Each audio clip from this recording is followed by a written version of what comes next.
Have a good day jemaat yang dikasihi Tuhan. Mari kita luangkan waktu untuk merenungkan satu ayat dari 1 Tawarik 13 ayat 14. Begini bunyi firman Tuhan. Tabut Allah berada di rumah Obed-Edom bersama keluarganya selama 3 bulan. Tuhan memberkati keluarga Obed-Edom dan segala miliknya. Bapak Ibu sekalian, tabut Allah seharusnya bukan ditujukan untuk berada di rumah Obed-Edom, melainkan ke Yerusalem. Namun ketika Daud dan seluruh bangsa Israel memindahkan tabut Allah tersebut dari rumah Abinadab, Usa, sang pemandu kereta, mengulurkan tangannya memegang tabut itu karena lembu-lembu yang mengangkut tabut Allah tergelincir. Murka Tuhan menyala-nyala atas Usa sehingga Usa mati di sana di hadapan Allah. Hal tersebut membuat Daud dan seluruh bangsa Israel menjadi takut untuk membawa tabut Allah masuk ke Yerusalem. Sehingga Daud membawanya ke rumah Obed-Edom. Dan dari ayat yang baru saja kita baca, kita melihat bahwa Tuhan memberkati rumah Obed-Edom dan keluarganya selama 3 bulan. Tahukah Bapak Ibu bahwa rasa hormat dan ketaatan akan firman Tuhan dapat membuka pintu berkat dari Tuhan yang melimpah. Berkat ini bukan melulu tentang uang dan uang Bapak Ibu, tetapi damai sejahtera, kerukunan, kasih, dan banyak hal lain yang jauh lebih berharga daripada uang.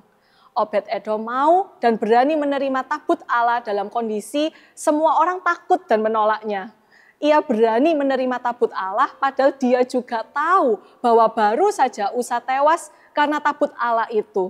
Namun Obed-Edom bersedia menerima tabut Allah masuk ke dalam rumahnya, padahal saat itu orang-orang sangat takut berurusan dengan tabut Allah. Seberapa sering sih kita itu menolak berkat Tuhan karena kita tidak berani berkomitmen melakukan apa yang Tuhan inginkan dalam hidup kita. Ditambah lagi rasa kurang percaya saat melihat resiko dan kesulitan proses untuk melakukan hal tersebut. Seringkali kita itu hanya mau berkatnya saja, mau pujiannya saja, tapi tidak mau pikul salibnya.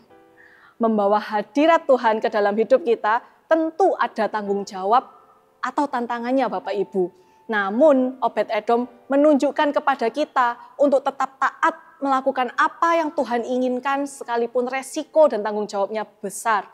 Tetapi Obed-Edom memilih untuk tetap taat, setia, melakukan apa yang menjadi keinginan Tuhan. Tuhan sanggup membuka hal-hal yang amazing masuk ke dalam hidup kita detik ketika kita itu taat. Mari Bapak Ibu di bulan Expand by Grace ini kita minta hati dari Tuhan untuk semakin berani masuk ke dalam hadirat Tuhan melalui jam-jam doa kita, saat kita merenungkan firman-Nya, dan ketika kita melayani Dia. Percayalah, Tuhan kita bukan Allah yang berhutang atau Allah yang egois ketika kita membuka hidup kita untuk hadirat-Nya. Berkat Tuhan pun akan tercurah pada kita dan orang-orang di sekitar kita. Sudah siap masuk ke dalam hadirat Tuhan lebih dalam? Tuhan beserta kita semua.